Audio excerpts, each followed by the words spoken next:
Shalom et Boker Tov, il est 8h ici à Jérusalem, Studio Kalita, 7h sur Radio J à Paris.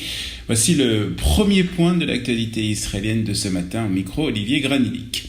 Le Premier ministre israélien et le secrétaire d'État américain se sont rencontrés vendredi après-midi à Jérusalem. Il a été grandement question de la Syrie et de l'Iran au cours de cet entretien qui a eu lieu dans de bonnes conditions, c'est ce qu'a déclaré en tout cas Mike Pompeo. Benjamin Netanyahu et moi avons eu une réunion productive sur les efforts pour contrer l'influence diabolique du régime iranien, ainsi que sur les développements régionaux et autres questions liées à la sécurité d'Israël. C'est ce qu'a déclaré Pompeo après cette réunion qui s'est déroulée à la résidence officielle du Premier ministre à Jérusalem. Quant à Benjamin Netanyahu, il a déclaré aux journalistes qu'ils avaient discuté des défis variés auxquels nous sommes confrontés dans la région et des efforts à déployer pour renforcer les liens américano-israéliens. Il a également remercié Pompeo et le président Trump pour leur soutien constant à Israël. Et le gendre et conseiller spécial de Donald Trump pour le Moyen-Orient, Jared Kushner, envisage de venir en Israël pour la fin du mois, c'est-à-dire dans quelques jours.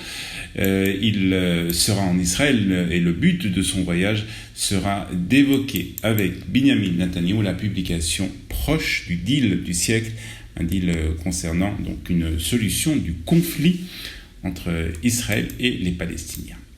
En politique intérieure, Benjamin Netanyahu a reçu hier un renfort un peu étonnant, celui de Naftali Bennett. Même si ce dernier fait partie du camp de la droite, les rapports entre les deux hommes ont connu des hauts et des bas, et il faut dire surtout des bas.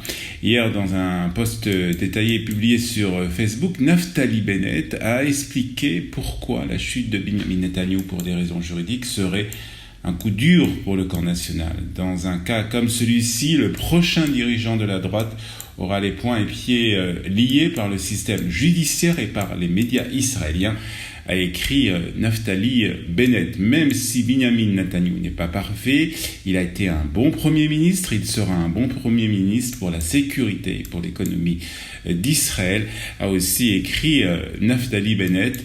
La seule solution est un gouvernement d'union nationale, conclut le président de Yemina.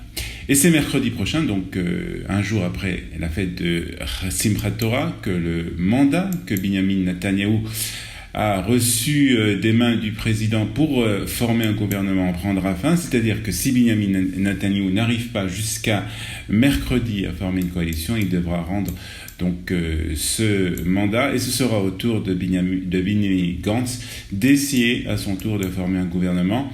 Un responsable du parti, Kahol Lavan, explique ce matin dans le Israël Hayom qu'après avoir reçu le mandat du président, Kahol Lavan et son président, Benny Gantz, parleront avec tous les acteurs de l'échiquier politique israélien.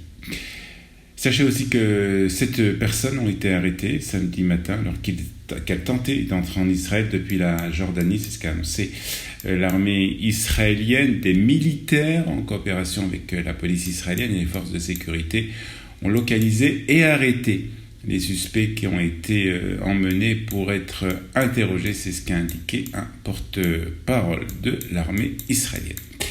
Et l'ancien président de la Cour suprême israélienne, Meir Shamgar, est décédé vendredi à l'âge de 94 ans. Meir Shamgar est né en 1925 en Pologne et a rejoint la Palestine mandataire en 1939.